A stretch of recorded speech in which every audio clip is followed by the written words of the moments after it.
Revolution Radio proudly presents, live from the heart of the Blue Ridge, Roanoke, Virginia. It's the Just Bernard Show with host Bernard Alvarez. Now that we have everybody on the phone, let me tell you a little bit about our guest today. Aphrodette North is here joining us live from Roanoke, actually. She is a remarkably gifted and insightful clairvoyant astrologer who's been ministering to the needs of others all over the world for over 30 years, using her natural psychic ability as well as astrology and tarot. She is ordained through the Alliance of Divine Love and credentialed through the International Metaphysical Ministry.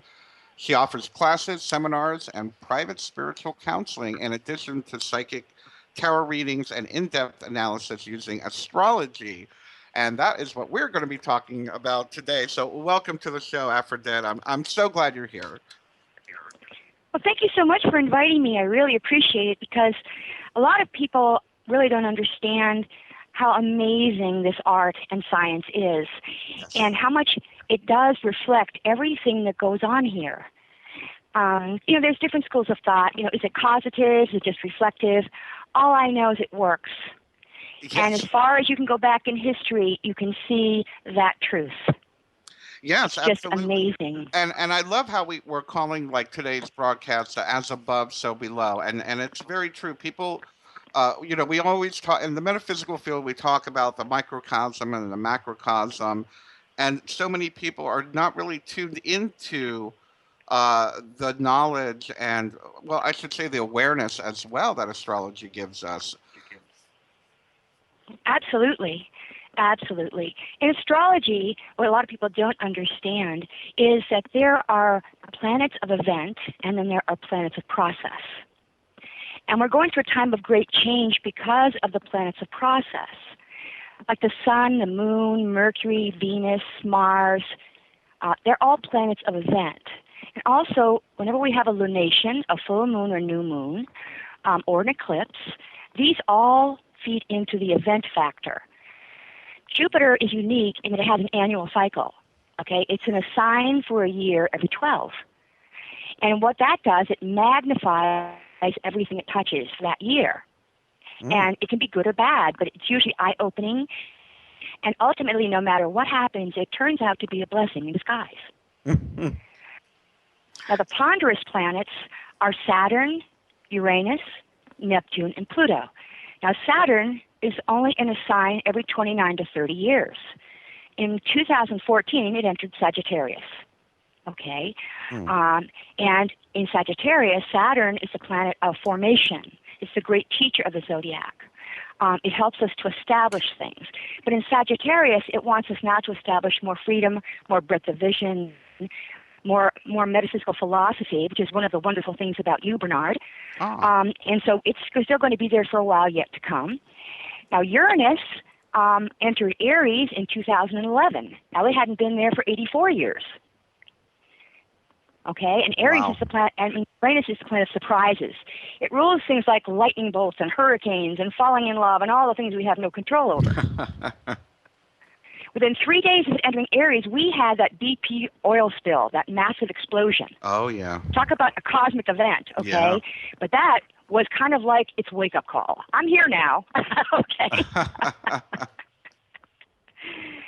Now, Neptune, the planet of dreams, illusion, imagination, and faith, it rules both our faith and our fears. We choose this, okay? It hadn't been in Pisces for 165 years. Oh, wow. And it went into Pisces in February 2012. So we see within a couple of years of each other, we've had some major shifts in consciousness going on.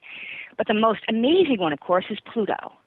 Now, they tried to dwarf it out a few years back, but its tenacity cannot be argued from an astrological perspective. Trust me on this one, okay? Yes. And the interesting thing is that Pluto hadn't been in Capricorn since the Revolutionary War, which is why we're having the Tea Party. Oh, okay. Okay. Oh, yes. Oh, yes. Now, there's two schools of thought. Now, Pluto being in Capricorn, Capricorn does rule government. It's Saturnian, okay? It rules government, the structures that we create, how we deal with the public at large. And we're talking not necessarily just in this country. We're talking on a global level, okay? Now, to give you an idea, way back when, in 1760, it started. It was doing the exact same transit it's doing now. Uranus, the planet of surprises, and Pluto, the planet of power, life, death, and rebirthing, have been squaring. They've been squaring each other now for several years. They've made 7 passages. It started in June of 2012, and it culminated in March of last year. So we are through the worst of it. But what it did was it set up certain laws of formation.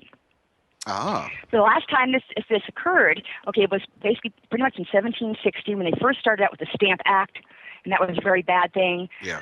And then we had the Boston Massacre, and then of course we had the Tea Party, okay, in 1773. So you're seeing that these planets being ponderous, they're developing something that will birth us as a new nation. Yeah. Yeah. Okay, and so that's what we're going through now. We're going through a kind of a labor of a sort, okay, to birth a new world. Yes. It's not just specific, to this country, but it does show up that way when you look at the charts. That's what I love about astrology. It's so specific. Now, the next time we had a passage where Uranus was squaring Pluto, this time it was a little bit different. Uranus was also in Aries, but this time it was squaring Pluto in the sign of Cancer, not the sign of Capricorn. And what a lot of people don't know about what at that time, we were going through the Great Depression, if you'll remember. Okay? But we did not have the internet then, did we? No, we did not. Okay. It was also the time when Hitler mesmerized, many, many nations and kind of took over. But we didn't have the internet, so we didn't realize that Australia was going through a Great Depression. The UK was going through a Great Depression. Canada was going through a Great Depression. Germany was going through a Great Depression. All these things were happening simultaneously with that square in history. Oh. Okay. Okay, and then, of course, out of that came our comeback. Yeah. Okay, which is okay, too. And so we're seeing that. And knowing this, there's 2 different charts that they use for the United States. Now, one has Gemini rising, and it was chosen primarily in retrospect because it works. Because Pluto wasn't discovered until 1930, long after the Revolutionary War took place. So now what's happening is we're looking at a situation where we're looking through this retrospect window, and we're realizing that this chart may not be accurate.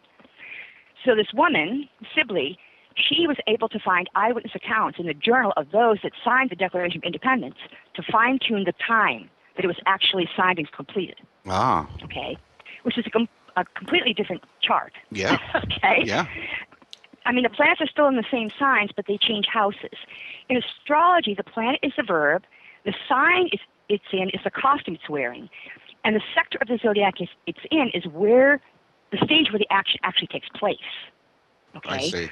So there's 2 different pictures. Now, in order for Pluto, because Pluto takes 248 years to return, okay, and that's minimal. Okay. Okay, it stays in a sign from anywhere from 10 to 30 years. Now, this time it being Capricorn, it's in 16 years.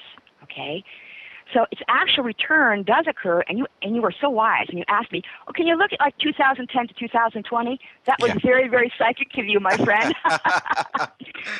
Because it is returning in 2020, but more importantly, Saturn at that point is also going to be in Capricorn, and they're going to conjoin on January 12th of 2020, and that's when the cycle is going to be complete, and that's when we're going to know what all of this really means. Oh, okay. Yes. So is it fair to say that there is the stars are telling us that there is something going on with our consciousness during this time? Yes, and a lot of that has more to do with Neptune. Because Neptune, again, it wasn't discovered until 1846, okay? And it went into Pisces in 2012. The last time it was in Pisces was 1842 to 1867. It was discovered just a couple of months before it went into Pisces, which is very interesting. And we had a resurgence of the arts and mysticism. But there was also things that were like ratified. Like, for instance, certain drugs were okay in the UK that year. And there was much more artistic energy afoot and all that. And there was a resurgence of spirituality going on at that time as well. And so now what we're doing is we're looking at Neptune being in Pisces. It's in a 13-year cycle with us. And what it's doing right now, just, it's so timely to do the show right now, it is forming a square or a challenging aspect to Saturn in Sagittarius, okay? Now, the interesting thing about that is that they're both what we call retrograde. In other words, they appear to be moving backwards in the heavens at this time. And when a planet is doing that, it means that the energy is incubating. Okay, so something's going on behind the scenes. So what we're trying to do is we were trying to create a structure with Saturn in Sag that speaks more of freedom from the past because it's retrograde. And it's challenging Neptune to use its creative imagination and spirituality and bring that back from the past and engage these two in a way where we can experience this wonderful global consciousness that most of us light workers are just so behind. Okay? And so that's what's going on with this for right now. Now, Saturn goes direct on the 13th of August. Oh, okay. Okay. So what's happening is now that energy that's been incubating is happening again in a month where there's a lot of planetary energy in Leo, which rules the heart. And Sagittarian energy is mutable fire. Leo is fixed fire. So you're going to see a lot of people coming together with a love, rebirthing a new philosophy, wanting to put their hearts into what they're doing, to be inspired in maybe a more romantic way about what the future could become. Oh, great. Okay? Yes. Now, Neptune is retrograde for a while longer. I'll tell you when that goes direct. It doesn't go direct until later this year. It goes direct on the 21st of November. So between now and then, it's still retrograding. And I know a lot of people have been looking into things like their genealogy. Okay? They've also been going back and understanding ancient forms of healing. Okay? Bringing back the beautiful music that has a healing power, because Neptune rules the muses. Okay? They're tapping into Silverio frequencies now for healing. There's now a new awareness where they're bringing the things in from the past. And because Neptune moves slower than Saturn, it's allowing some of those things to be uncovered again, to be brought back to light, and become part of that positive philosophy moving forward. Absolutely. Absolutely. Oh, that sounds great. Yeah, well, and again, you have to remember that these planetary changes affect each person's personal chart as well as a nation's chart and also the global directive. I mean, it's happening on every level, which is why I am so blessed to be gifted the way that I can translate this language. Yes. You know, because it can be very complicated, but for some reason, it just flows with me, and I can't take credit for that. You know, I think it's wonderful. Yeah. Thank goodness. And it is amazing. Now, I wanted to take a look at your chart tonight for the show because I thought you might find that fun. Oh, absolutely, absolutely. Is that okay? All right, great. Yeah. Now, We've got about 3 more minutes before the commercial break, but let's go ahead and get started if you'd like. Okay. Most astrologers get 3 power points first. The sun, which rules the day, your radiant light. The moon, which rules your night, your reflective light. And the rising star in the east when you took your first breath of life, which is a moment that only God, Goddess decides. Okay? Now, you came in with your Pisces moon, which is compassionate, wants to help the less than fortunate, very creative, imaginative, inspired, right? Yeah. That's your inner child baby. Okay? Oh, yeah. And your rising star was on the cusp of Pisces and Aries. So you'd want to take that energy of the Pisces compassion and you'd want to energize it and make it part of your I am presence on that Aries cusp. Oh, okay. Sweet. Oh, no one ever told me about the Aries cusp. I've always just heard Cancer, Pisces, Pisces, but no one's ever gone to the cusp. Yeah, it's right on the cusp. It's within 1 degree of sign change, so there's always an overlap. And your beautiful Cancer sun trines your moon. It forms a beautiful blessing line, 120-degree angle in the heavens. That is the sign of the nurturer. That's the sign of the comforter. But it's also initiating. It's a cardinal sign, which means that you are willing to initiate that comfort. You're willing to look for ways to be compassionate, to bring that nice water energy forth, and to accept everyone on all levels, aren't you? Oh, gosh, yeah. Always trying, always trying. Almost to a fault. Should I wait till we come back from our commercial? I was going to say almost to a fault. You know, and it's funny, you know, with those signs, let's say the Cancer, Pisces, I find that, you know, I'm very intuitive, I'm very clairvoyant, I'm very empathic, but there also comes that fault of being overly in service to others and not necessarily looking at ourselves and struggling to find that balance. I'm just now, you know, I'm almost 50 and I'm just now finding that that balance, and that has been quite an interesting journey, I will say. Well, your Pisces moon can be self-sacrificing. And beyond a certain point, sometimes you can end up being a doormat if you're not careful. And people can take advantage of your kindness. They might see your kindness as weakness, which is not true. Your chart's a very strong chart. Oh, okay. Okay? But it's how they perceive you. And, of course, you're more of a yes guy than a no guy. Yes, absolutely. Right? And that's okay. You have other interesting planetary energies in your chart. Mercury, the communicator, was retrograde the day you were born, which makes you a much better listener than you would have been otherwise. And it's also in Cancer. So you want to listen and see what people need. Yes. See how you can make them feel comfortable. See how you can make them be sincere with themselves. How pretty is that? Yes, it's wonderful, and but it's a lot of work.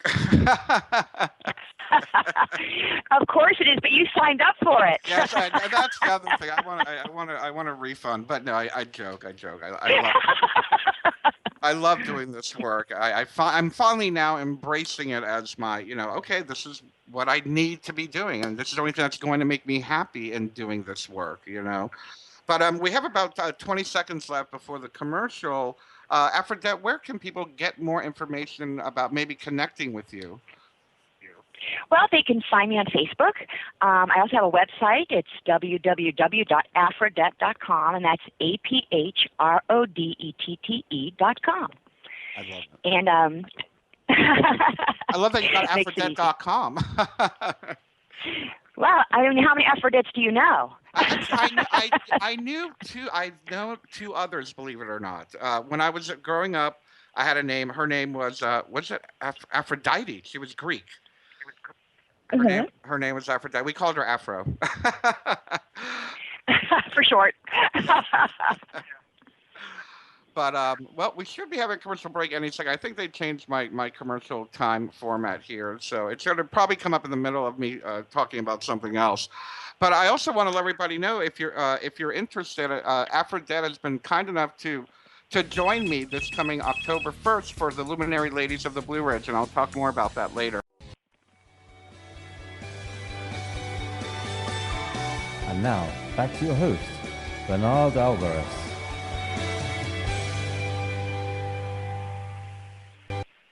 Welcome back to the Just Bernard Show here on Revolution Radio at freedomslips.com. We are speaking with Aphrodette North about, well, we were talking about the astrology of our planet and how it is, well, how our awakening is happening, for lack of a better term. And just before the break, Aphrodette was kind enough to pull my chart, and I believe we left off on the ascendant, correct? Right. Now, when we take you out of Florida, you were born in Florida, and your ascendant was actually at the very last degree, the critical degree of Pisces on the Aries cusp. Now, when we move you here to Roanoke, what the computer does is it takes a picture of the heavens here when you were born there and makes the correction. Oh, cool. I never knew that. And it takes you 13 lunar months. You have to go through each cycle of the full and new moon to reset your bio clock. So that first 13 months is a time of adjustment. And now, here in Roanoke, you have 3 degrees of Aries rising in 33 minutes, which is why you become so active as an advocate here. Yes. And there's a couple of other interesting things that have been going on in your chart. And we have been talking about, of course, the Pluto-Uranus squaring that's been going on, and they're not going to exactly square again now. So the stage has been set, okay? But what's going to happen is it's going to personally affect the cardinal planets in anybody's chart. In astrology, there's cardinal, there's mutable, and there's fixed signs, okay? Pluto being in Capricorn, Capricorn is a cardinal earth sign. Uranus is a cardinal fire sign. You were born with your Mars, your planet of action, blood, war, libido, and decision-making, in Libra, the sign of peace and harmony. So you are indeed the peaceful warrior, my friend. Oh, my gosh. Wow. Very cool. And Pluto is going to be squaring you. It has squared you before, but it's retrograde right now. So it's moving backwards, and then it's going to move forward. And in March of next year, you're going to be in a square with Pluto in your 10th house of your career. Okay? And so because of that, you're going to be taking a lot more action. You're going to be dealing with the public even more than you are now. I know that's hard to believe, but yes. Yeah. So be ready for that. Okay. Pluto is still squaring your Saturn. The great teacher in your birth chart is in Aries, and Aries is the sign of the ram, but it's also the sign of the lamb. Every sign has an active or aggressive aspect and also a receptive aspect. Right. Your Saturn is in Aries in the first house, so you say, I am the teacher, right? Yes. That's you. Yeah. And it forms some beautiful trines and blessing lines in your birth chart to Jupiter, the planet of good fortune and abundance, in Leo, which rules the heart. So as long as you follow your heart, the great teacher in you will always be awake. Don't worry about that part. Okay. Oh, that's good to know. But Pluto squaring you says, okay, Bernard, you have to make a bigger splash here. Yes. Always more. Always more and more and more. But the nice thing that's happening right now, too, is Saturn, again, the great teacher in the heavens above us as we're having this conversation, is still retrograde in Sagittarius, which is all about philosophy and the great teacher, and it's actually transiting through your ninth house of metaphysics. And what it's doing when it goes direct on the 13th of August, it's in trine to both the Saturn you were born with and in Jupiter, the Jupiter you were born with in Leo. You're going to have a grand trine and fire going on most of August. Oh, really? Okay. Just, fabulous. It's like being under a pyramid of light. Oh, wonderful. Mm-hmm. No wonder my meditations have been getting a little easier. There you go. Now, Jupiter is only in the sign for a year every 12, and it's in Virgo until the 10th of September when it moves on into Libra. In Virgo, people have been doing a lot of cleaning up, cleaning out, perfecting, and today it's sitting on Uranus in your natal chart in your sixth house of work and service. And I saw on Facebook how you posted today that you have some good opportunities through Google to do some things with some of the media you're working with. Yeah. Things are starting to expand and grow. You're going to get more detailed information. And kissing Uranus like this, I expect that it's going to go wow. It's really going to help a lot. Great. Yeah, it's going to be great for you. Absolutely. So every person's chart is different. You know, in every natal chart, there's 144 variables before I even look at the transits. Oh my gosh! Wow. Yeah, and it's funny. I've done the online chart before, and I've sent it to friends, let them see their chart. But all that information is just so much to decipher. So I'm so glad that you are someone who can translate all of that. Yeah, and it's so interesting because once you understand that this particular challenge that you're facing or this gift you've been given needs a voice and to take action, to accept that challenge, to birth that gift, it really puts you in a much more creative and forward-moving mode. Well, I definitely have been feeling much more creative since that meeting yesterday. I will say that. It's been re-inspiring for me. I'll say that. That's good news. Now, the sun's in late Cancer right now, and it's heading for your Jupiter. It's going to pass over your Jupiter in about 6 days, okay? So I expect over the next 6 days, again, you're just going to feel very, very loved. You're going to feel very, very fortunate.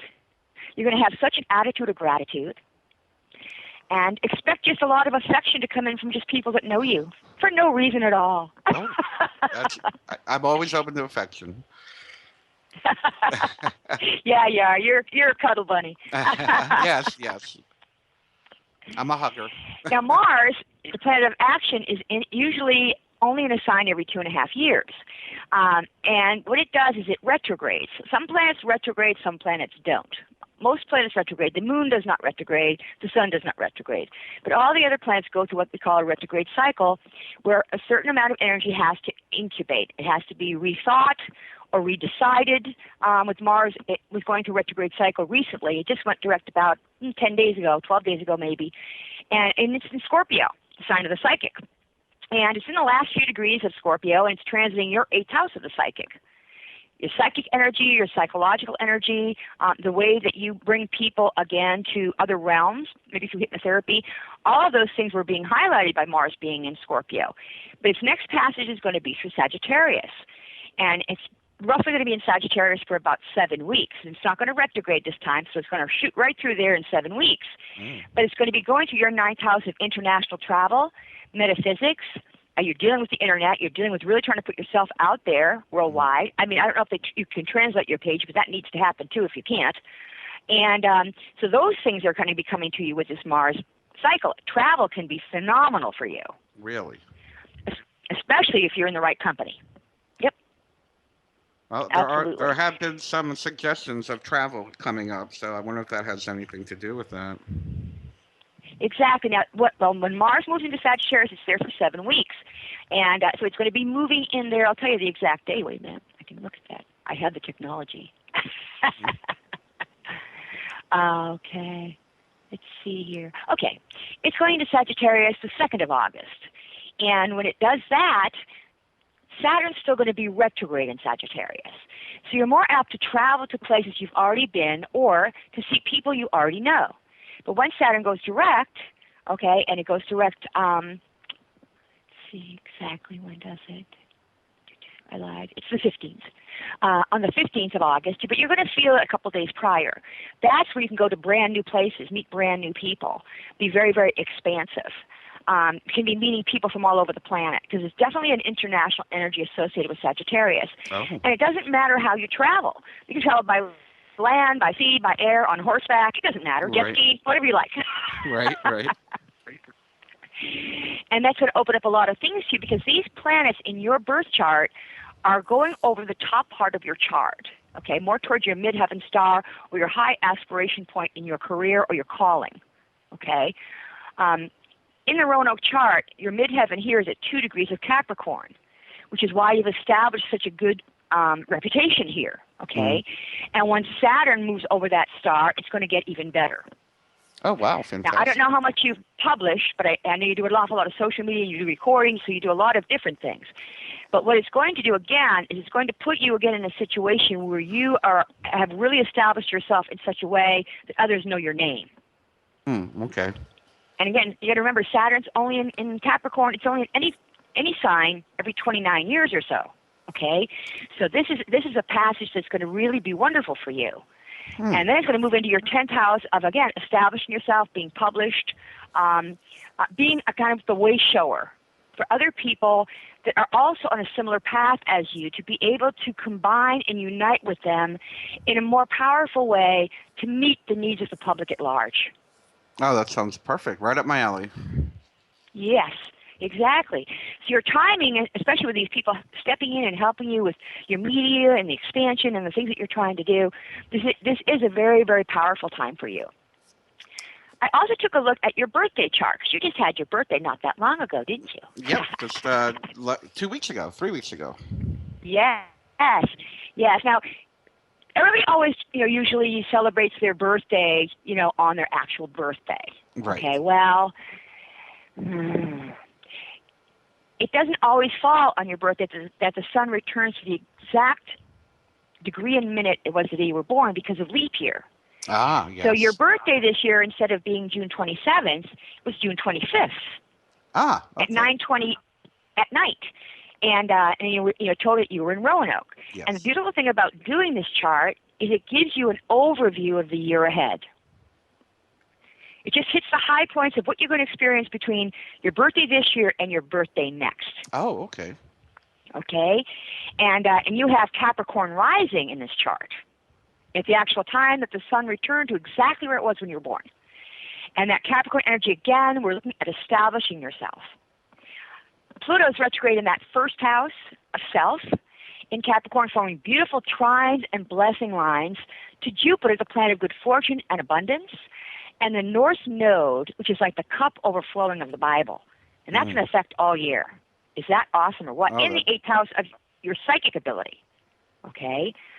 And I have a feeling you're going to have a little bit of difficulty only because you have what they call a T-square in your chart.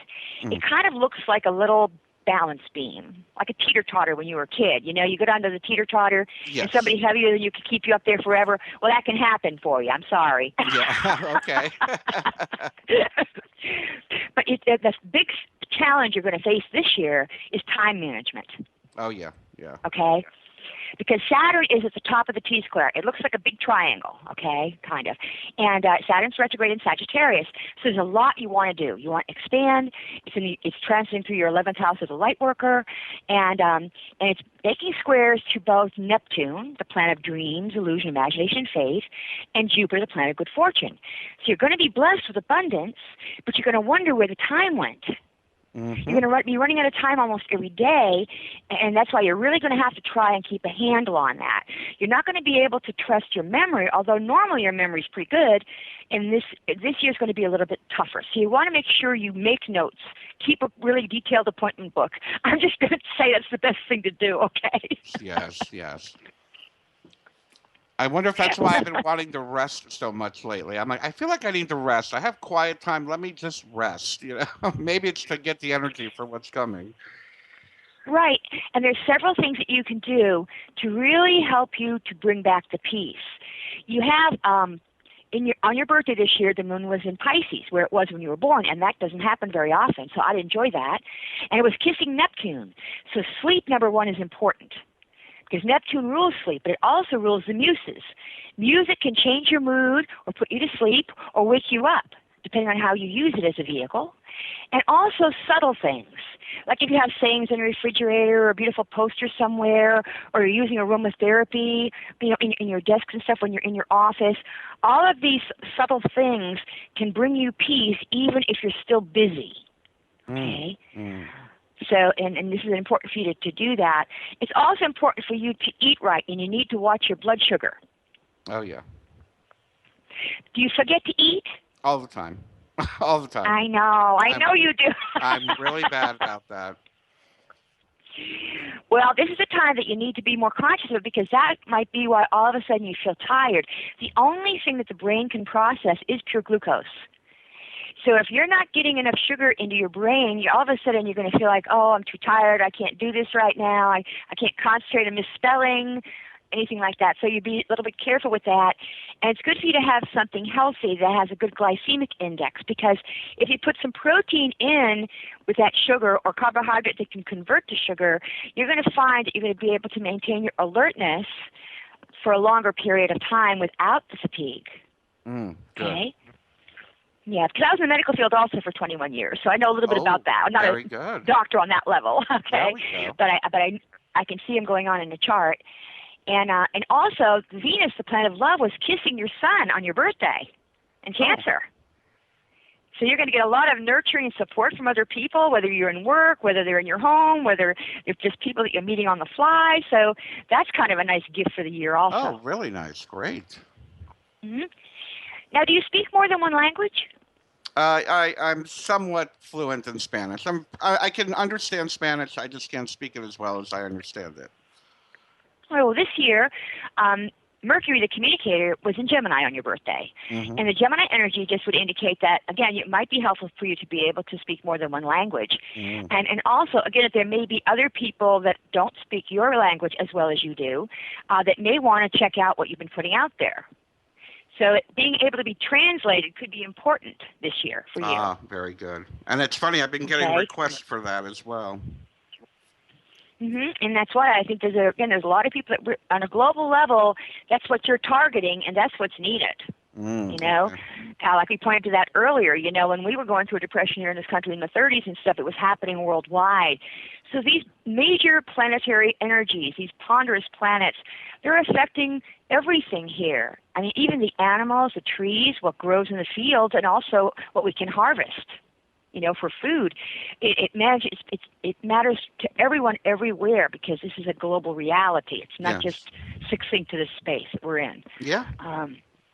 But it's important for us to know it, because if we can relate to it from what we know we've been through, we'll realize, because, for instance, in the 1930s, we didn't know all that was going on overseas. We were just trying to stay alive here. Right. But now that we have the Internet, how valuable is that?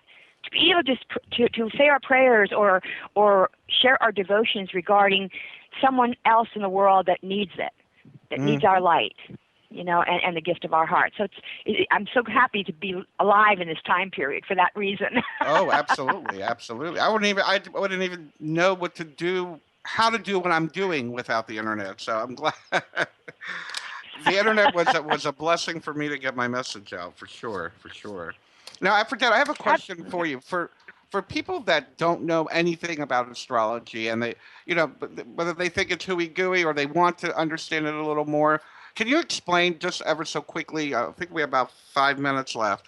Um, what is the natal chart? When people do a chart, I've tried Mhm. to explain it like it's laying on the ground and looking up at the stars the moment you were born type of thing. It's like a snapshot. Is that close to what a chart Yes, is? it is. It's actually it is. It's a graphic picture of the heavens when you took your first breath of life. Okay, and because again, that's something that only the divine is going to decide for you. You're going to come in here with that natural soul vibration of your ascendant. Okay, that you need. Now you can move across the globe and it will change. After you're there for 13 months, you'll have to use a new chart. But you never really lose what you came in with. You just redefine it in time and space. Okay, and in that chart, the planets, again, they're the verbs. The sign they're in is the costume they're wearing, and the house they're in is where you're going to demonstrate that energy in the world, whether it's to self or how you make your money or the neighborhood where you live or how you establish your own family, what you do recreationally, okay, what you do on your job versus your career, what your actual task is. The seventh house is like your partnerships. The eighth house is your psychology, your sexuality, and the subconscious mind in some aspects. And then the ninth house has to do with travel, education, okay? The 10th house has to do with how you establish yourself, your profession, okay, that you call yourself, how the public knows you. Mm-hmm. The 11th house has to do with people that are like-minded, like-spirited. It's like the house of the light worker, but it's also for instance people that share your interests, your philosophy, your goals on a spiritual level. And the 12th house has a lot to do with the subconscious and also past life experiences. Okay. Okay. So that's what you're seeing when you're looking at just this one wheel, as far as the natal chart. You're kind of seeing all the things you kind of signed up for, the challenges you'll meet, the blessings that you've been given, the gifts that you've been given, and also those things that are just going to be darn well annoying, okay? Oh, yeah. And we all have that. I should have looked a little closer. I have to mention, it's funny about, God, I was probably about 19 or 20 years old, and an astrologer offered to do my chart for me, and she showed me the chart, and she's like, you see that? You're going to become a spiritual teacher. And I was like, what? No way. I was, young and had money and just, wanted fast cars and, all that kind of stuff. And it was just so funny that, 30 years later, I was like, wow, the chart showed that, didn't it? Yes. And the interesting thing, too, is that here in Roanoke, see, when you were born, Saturn was what they call intercepted in Aries. There was no cusp. There was no doorway. But you have opened that doorway here in Roanoke as your base, by the way. Yes. And also, most planets make aspects to other planets in your chart, which is how I interpret whether it's a challenge or a blessing. And sometimes I have this like both a challenge and a blessing associated with that. So when you meet the challenge, then you perceive the blessing. But your Saturn, your great teacher in your natal, wasn't aspected at all. So how you teach is totally up to you. Wonderful. Wonderful. Wow. Is that great or what? I love it. I love it. Anyway, Aphrodite, I hate to say, but we're out of time already. I can't believe it. Let me. Well, it's been delightful. Oh, definitely, definitely. And please stay on the line after we end the show. I just want to remind everybody you can find more information at Aphrodette.com, and that's APHRODETTE. DETTE. Yes. Yes. Okay. Very good. And I'm guessing you can do charts for all different types of things, whether you're moving or you're looking for a new job or something like that. Compatibilities, progress charts, relocations, colleges you want to go to. I can look at all that. Wonderful. Very cool. Very cool. And of course, I just want to remind everybody that we are going to be having a wonderful event here on October 1st here in Roanoke, Virginia. Aphrodette will be joining us. We're calling it the Luminary Ladies of the Blue Ridge. Aphrodette North will be there. Medium Tracy Lockwood, which is actually hosting the show right after this one. She'll be there.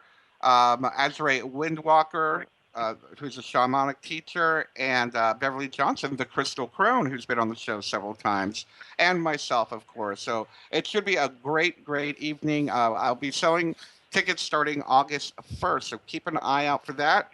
And I just want to remind everybody that next week, I'll be doing my monthly consciousness talk, and this month's topic is going to be the alchemy of ascension. So we love you all. Have a